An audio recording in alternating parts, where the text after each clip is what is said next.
Today we're at Disability Wales. It is the annual conference which is about representation of disability in the media.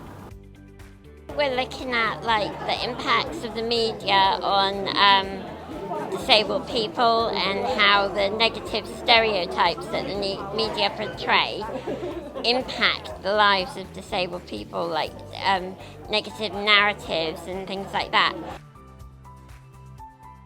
So when we talk about disability in the media, it's usually in one of three ways. You have the super inspirational, what's your excuse sort of person. And then you have the tragedy, which goes into a lot of detail of very personal details that really don't need to be involved in the story, that are used for clickbait or to shock. And then in the middle, whilst all of this is happening, you've got disability isn't real. Disabled people are doing this for the sweet, sweet benefits, you know.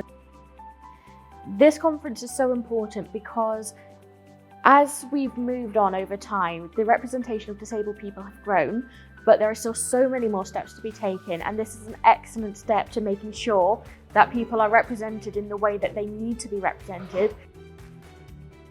How can we help you to improve your access? How can you make it easier to get those really good stories from us, which sort of push the narrative that extra step?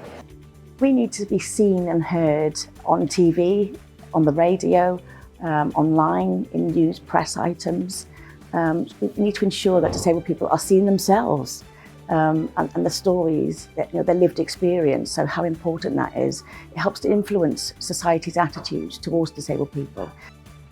I'd like to see a lot more representation, not just at the level where we're occasionally put onto a TV screen. I'd like to see a lot more representation of disabled people on the boards and the commissioning bodies, programme design, right across the organisations, so that disabled people's views are heard where they're really needed to be, where decisions are made. We really hope that the media industry takes on board the social model of disability, because the social model explains to us how society creates our disability and not ourselves. So it's the external barriers that we're confronted with. And the biggest barrier of all is people's attitudes. I think it's been a very successful day. We've had some excellent speakers. We've had thought-provoking discussion. We've had some challenging questions, around the theme of media representation of disabled people. I